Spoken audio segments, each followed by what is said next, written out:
Hello दोस्तों, welcome back to my channel. मैं हूं आपका दोस्त मिस्टर ए।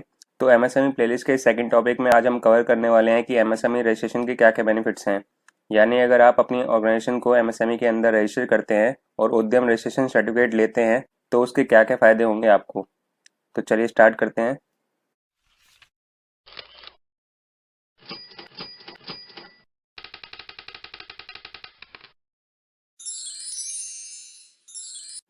तो दोस्तों एक एक करके हम एमएसएमई के टॉप 10 बेनिफिट्स को कवर करेंगे इस वीडियो में। तो सबसे पहला इंपॉर्टेंट बेनिफिट जो है एमएसएमई रजिस्ट्रेशन का, जो कि किसी भी एमएसएमई यूनिट को ग्रोथ में हेल्प कर सकता है, वो है collateral free loans from bank. यानी लोन जो कि कोलेटरल फ्री है। अब जो लोग कोलेटरल का मतलब नहीं जानते उनको मैं बताना चाहूँगा कि कोलेटरल का मतलब होता है सिक्योरिटी, जो कि बैंक अपने पास रखवाता है जब लोन लेते हैं। तो जैसे जब आप होम लोन लेते हैं तो घर की रजिस्ट्री रखी जाती है एज कोलेटरल, वैसे ही बिजनेस लोन में ऑफिस बिल्डिंग के डॉक्यूमेंट एज कोलेटरल लिए जाते हैं। इन केस अगर कोई लोन लेकर भाग जाता है तो वो कोलेटरल बेचकर लोन के पैसे रिकवर किए जाते हैं। तो अगर किसी भी एमएसएमई यूनिट को लोन चाहिए और उसके पास कोई प्रॉपर्टी नहीं है एज कोलेटरल रखवाने के लिए, तो सीजीटी एमएससी यानी credit guarantee fund trust for micro and small enterprises के अंडर आपको कोलेटरल फ्री लोन मिल जाता है बैंक से। क्योंकि सीजीटी एमएससी स्कीम के अंडर 2 करोड़ तक का लोन की गारंटी गवर्नमेंट ले लेती है एमएसएमई यूनिट के बिहाफ पर। तो ये काफ़ी इंपॉर्टेंट बेनिफिट है एमएसएमई यूनिट्स को, क्योंकि उनको विदाउट गारंटी लोन मिल जाता है बैंक से, जो कि उनके बिजनेस ग्रोथ में काफ़ी हेल्प करता है। Next, ISO certification charges reimbursement up to 75%। तो माइक्रो स्मॉल एंटरप्राइजेस को ये भी एक अच्छा बेनिफिट मिलता है कि अगर आपने आईएसओ 9000 सर्टिफिकेट, जो कि गुड क्वालिटी मैनेजमेंट होने पर इशू किया जाता है, या आईएसओ 14001 सर्टिफिकेट, जो कि गुड एनवायरनमेंट मैनेजमेंट सिस्टम होने पर इशू किया जाता है, या HACCP सर्टिफिकेट, जो कि good food and safety system के लिए लिया जाता है, लिए हुए हैं या लेने का प्लान कर रहे हैं, तो उसके लेने में जो भी एक्सपेंसेस होगा या कहीं फी लगेगी, उसका आपको आईएसओ सर्टिफिकेशन रिम्बर्समेंट स्कीम के अंडर 75% तक का रिम्बर्समेंट मिल जाता है, जो कि मैक्सिमम 75,000 तक का अलाउड होता है एक यूनिट के लिए, और ये वन टाइम ही मिलता है, बार बार नहीं। Next, protection against delayed payments. यानी अगर कोई भी क्लाइंट किसी एमएसएमई यूनिट को पेमेंट 45 दिन के बाद देता है या होल्ड करके रखता है, तो उसको वो पेमेंट इंटरेस्ट के साथ करनी होगी, और जो इंटरेस्ट होगा वो कंपाउंड इंटरेस्ट के हिसाब से पे किया जाएगा मंथली रेस्ट के साथ, at the rate of 3 times of the bank rate.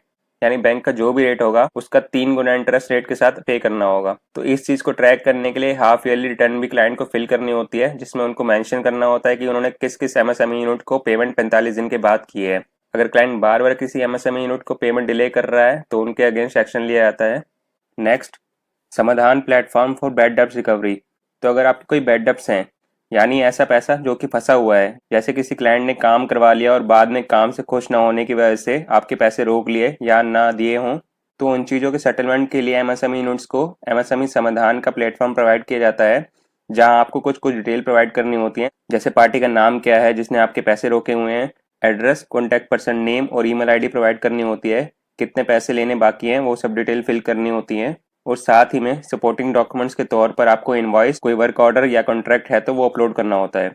ये सब करने के बाद आपकी रिक्वेस्ट सबमिट हो जाती है। उसके बाद एमएसएमई डिपार्टमेंट पार्टी को पेमेंट होल्ड करने का रीजन पूछते हुए नोटिस भेजता है, और फिर पेमेंट जब तक म्यूचुअली सेटल नहीं हो जाती या केस वापस विड्रॉ नहीं कर लिया जाता तब तक केस कंटिन्यू रखता है। तो ये प्लेटफॉर्म काफी हेल्प करता है एमएसएमई यूनिट्स को पैसे रिकवर करने में। Next, tender preference to MSME units. MSME units को टेंडर में प्रेफरेंस दी जाती है। 2018 में public procurement policy order issue किया गया कि सेंट्रल मिनिस्ट्री, डिपार्टमेंट, पीएसयू की तरफ से साल में जितने भी टेंडर निकलेंगे उसमें कम से कम 25% tender micro small enterprises sector को मिलेंगे, और 25% के अंदर कम से कम 4% टेंडर SC ST एंटरप्रेन्योर को और 3% women owner micro small enterprises को मिलनी चाहिए। यानी ऐसी माइक्रो स्मॉल एंटरप्राइजेस यूनिट जिनकी मालिक एक महिला है। और इसी के साथ साथ गवर्नमेंट ने एक जेम पोर्टल भी बनाया हुआ है जहां पर वो ओपन टेंडर निकालते हैं, जिसमें भी सबसे पहले प्रेफरेंस माइक्रो स्मॉल एंटरप्राइजेस को दी जाती है। Next, 100% tax assumption for innovative startups. तो 2016 में हमारे प्राइम मिनिस्टर ने स्टार्टअप इंडिया कैंपेन अनाउंस किया, जिसमें कहा गया कि जो भी एलिजिबल स्टार्टअप्स हैं उनको काफी सारे टैक्स एजम्पशन दी जाएंगी। और यहाँ एलिजिबल स्टार्टअप्स का मतलब है कि वैसे स्टार्टअप्स जिनकी टर्नओवर 100 करोड़ तक है, जो कि सारे माइक्रो स्मॉल एंटरप्राइजेस हैं। ये लिमिट पहले 25 करोड़ थी, अब बढ़ाकर 100 करोड़ कर दी गई है। सेकंड, स्टार्टअप जो है वो private limited company, partnership firm या लिमिटेड लाइबिलिटी पार्टनरशिप फर्म होनी चाहिए। थर्ड, स्टार्टअप्स इनोवेशन, डेवलपमेंट या प्रोडक्ट्स और सर्विसेज के इम्प्रूवमेंट में वर्क कर रहे होने चाहिए।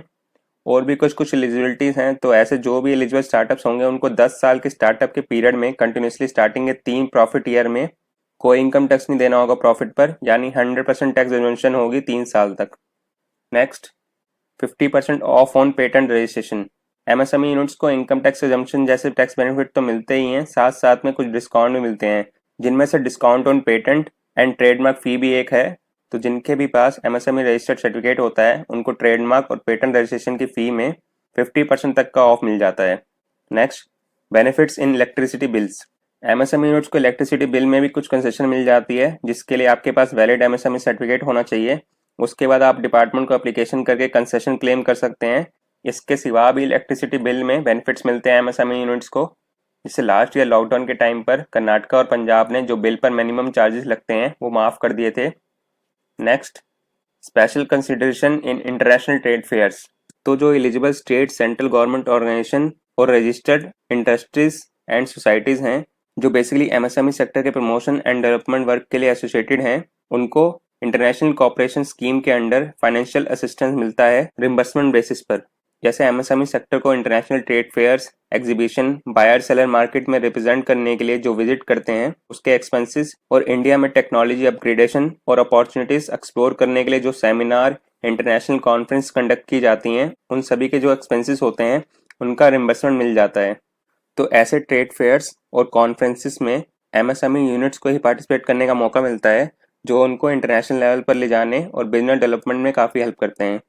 Next and last, overdraft interest rate exemption.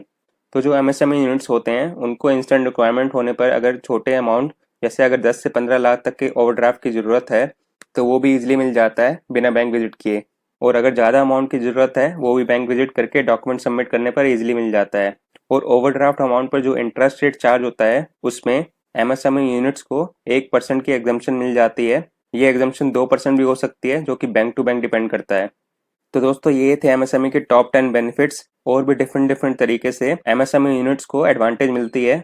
तो अगर आपने अभी तक अपनी ऑर्गेनाइजेशन को एमएसएमई के अंदर रजिस्टर नहीं किया है तो अभी करवा लीजिए। रजिस्ट्रेशन बिल्कुल फ्री है, आपको रजिस्ट्रेशन के लिए कोई फी नहीं पे करनी।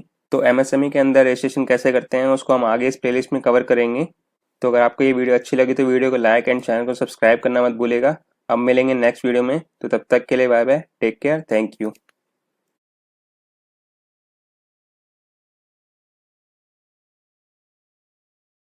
जैसे जब आप होम लोन लेते हैं तो घर की रजिस्ट्री रखी।